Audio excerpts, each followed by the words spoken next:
Welcome to the Lockdown Lowdown. This is a very special fan Q&A with Hall of Fame boxing promoter Frank Warren. Thanks for sending in all of your questions. You asked them, and I've got the man on the line. Frank Warren, thanks for joining us. It's a pleasure, Dev. Let's jump straight into it. We've been asking on Instagram and Facebook all different questions for you, and I'll go with number one here. It's from I am Pablo Pugskabar on Instagram. Interesting username. He simply says, when will AJ fight Fury? Well, I hope you'll fight him after we get our contractual obligations, or Tyson's contractual obligations, out of the way with Deontay Wilder, and that AJ comes through his fight with Pulev, and then hopefully we can get it on. Blanquito_M asks, if the social distancing rules carry on for 18 months, will boxing survive? Well, I don't think anything will survive in sport if it's 18 months. There'll be no soccer, no sport at all, because it's all close contact. Tackling players and on pitches and so forth. Rugby. You look at all those type of sports; it'll be a very tough situation. I don't think boxing will. I think it will damage the sport. And certainly, if it happens to football, a number of these clubs, a huge amount of clubs, will go bust. Joe Burns 94 asks, this is a question about JJ Metcalf. He says, is Metcalf going to fight Scott Fitzgerald for the British title? Any update on that at all, Frank? Well, at the moment, everything's on hold. We were working on these things. At the moment, I couldn't even tell you, to be honest. I'd love to be able to tell you. We don't know when we'll even be having fights again. Good point. Question from MA298. Who was your favourite fighter that you promoted? That's a tough one, isn't it? What, the one I like the most? I'll get on with it. Well, it changes each time, to be honest.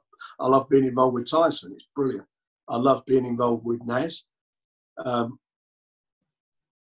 love Enzo Macronelli. He was unbelievably loyal, top bloke. And we're very good friends, and his wife Eloise and his family. I love, and he had a lovely dad. They were really good. I've worked with a lot of them. Ricky and I sort of become quite close again, quite friendly again, which we never had an argument in the past. It's very difficult to say that. It just keeps changing. Naz, I had a good relationship with Naz. Mm-hmm. Then it fell apart. Not that we had an argument. It fell apart because of other people's involvement. And then, we speak a lot. Well, we haven't spoken actually for a couple of weeks now, but we meet up and we're all sort of very friendly. It's very difficult. I've got, favourite that I like and fighters that I like watching. Also, is a different thing. There's a lot of fighters that I was involved with who I looked at them and I thought they were marvellous fighters, but that's what it was. It's a pure business relationship. And there are others that I've got a bit more closer to. It's a tough question, actually, wasn't it? So you've just got several favourites, basically. Yeah, it's just like, it's like you've got to say who's your very, very, very best mate. It's very difficult. You've got about 4 or 5 good mates, yeah. And you're all mates, Question here from gaffs.ig. Here's one for you. When will Daniel Dubois fight AJ? That question, I think, should be more, if it ever happens, by the way, is when will Daniel Dubois fight Tyson Fury? Because if AJ gets to Tyson Fury, I think Tyson will win that fight. So let's rephrase that question. But let me say, no problem making. It's a fight. Look, they're all fights. There's the British heavyweight situation is like gold dust at the moment. We've got we've got 2 world champions, two good quality world champions. We've got the best heavyweight in the world, Tyson Fury. I think we've got, with Daniel, with Joe Joyce, a few other youngsters coming through. It's really good times for British heavyweight scene. It's a great era. Here's one from Smurv772. Who? Smurv772015 on Instagram, so probably just couldn't get his name. He wants to know, who does Frank Warren think is the best fighter of all time? It's a very difficult question, that. I mean, when I look at old footage, because I weren't around. The two best fighters I ever see live were Muhammad Ali and Sugar Ray Leonard. They were the two best fighters I ever see live. The best fighter I'd looking at all the old footage is Sugar Ray Robinson.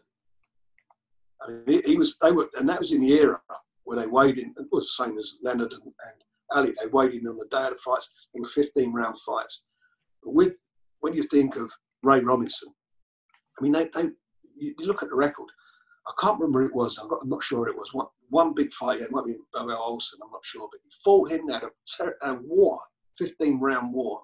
I mean, real war. And they had a rematch 3 weeks later. And in between, he had a 10-round fight. And the weight divisions. There was no junior division. So you was a welterweight, then you went to middleweight, then you went to light heavyweight. There was no super middleweight in between it. You know, no light middleweights. You jumped a stone up in weight. Different sort of era. Here's one for you. 15. Hamza. He says, what do you look for in a fighter who's just come from the amateurs to promote them professionally? I think when I meet them, I mean, obviously, you see footage of somebody and you see what they're going to do. When you meet them, I look to talent is. There are a lot of talented people out there, talented fighters, and talent is obviously the first thing you see. But talent only gets you so far. I've seen so many talented fighters, and fighters that I've invested my time in and finance in. I think they're going to go all the way. But their dedication was crap. Mitchell Smith, for example, who lovely kid. I really enjoyed promoting, but he just, at the end of the day, his dedication. And there's been a few others like that. And there's, Ryan Garner went off the rails a bit, and he seemed to have got himself back in, which he has got himself back in the swing. So there's been a few guys, but it's all about talent. So I look for dedication, because if you don't dedicate yourself to the sport, and you're totally wasting your time. You will never, ever get it. And it's dangerous if you don't dedicate yourself to it. Here's one from Niall Togg. He says, assuming that Tyson Fury beats Wilder again and then beats Anthony Joshua, if he were to then retire, where does that leave him compared to the all-time greats? I mean, he's there. He's up there to be mentioned of his era. He's there to be He's there not to be mentioned. He's in that same bracket. He beat Klitschko. He went to Germany and beat Klitschko, who had the second longest reign of a heavyweight champion in history, the best of his generation, and beat him. Took him to school and beat him. He went to the States to beat the hardest punching heavyweight in the last 30 odd years, and statistically, apparently the hardest punching heavyweight. Got robbed the first fight and destroyed him in the second fight. So he's done, and if he beats AJ, which I believe he will, but if he beats AJ, that's it. He's the best of his generation. He's beat fighters not past their sell-by dates. Wilder was at his best. He wasn't some old guy passing the baton on. Klitschko, the fight with Klitschko seemed to have got eradicated from history, because when Klitschko was fighting AJ 18 months later, everybody was saying, this fella's this. Like, it's not like Tyson had ever beaten him, taken him to school. It's like this fight, he was an undefeated fighter going into this. And him and AJ had a tremendous fight. It was great to watch for the fans. I mean, it was a fabulous fight to watch. He got the floor and, all that went on. You look at the fight. But he was 18 months older than when he fought Tyson. And I look at what Tyson did with Klitschko, and I look what that fight was. So it tells me the skilled levels of the boxers. So for me, Tyson is up there. He is the best of his generation. He's the number one heavyweight in the world, without a doubt, undefeated, number one heavyweight in the world, and he's the best of his generation. Moving away from boxing very quickly for this one, Bobby LL 2019, he wants to know, who's the best Arsenal player you've ever seen? I just see heartache all over your face when Arsenal gets mentioned. No, it was. Well, listen, when I was a kid, Arsenal, when I first went to Arsenal, I remember going to when Jack Kelsey was in goal and watching that team. I was about, when old was it? I was about 8 or 9. first time I went to football. I loved Joe Baker, who they bought from Torino back then. That was like when you're a kid, you have a hero, don't you, as a footballer? And obviously, over the years, Liam Brady is there, Charlie George, Henry. Frank McClintock was my partner, and we had a nightclub together, involved in businesses together. He was a great player. There's so many of them, so many great players. And I don't want to leave. You think you don't want to leave them out. There's tremendous players they've had down there. Dennis Bergkamp. I like watching all of them, all those different things, and that's not copying out or anything. They're just all great players in their different respects. But Ian Wright, tremendous competitor. Get the ball. He, as a forward, he was unbelievable. But I suppose in recent years, it's got to be Henry. Then I'm forgetting about Vieira and Petit. You could be here all day, Frank. I've had some great players. I should, I can go up, go back all over the years, all the different players. Yeah. Fazaraz G, he asks, who do you regard as the better fighter, Vladimir Klitschko or Vitaly Klitschko? I think Vitaly. I think he was the better out of the two. Ewan Breeze asks, who do you think had the talent to go all the way, but for one reason or another never managed it? I think you touched upon Mitchell Smith earlier. Yeah, I mean, his latest one, going back over the years, there was a fighter that I was involved with. There was two fighters I was in. One was a young flyweight when I first started, called Keith Wallace. He passed away since. He was a tremendous little fighter, won the ABA's, great little fighter. He didn't have didn't have the discipline. A tremendous talent. I thought he was going to go all the way. He won the British title, Commonwealth, and we thought he was going to win the world title. We desperately tried to make him and Charlie Magri in those days. Couldn't get it on.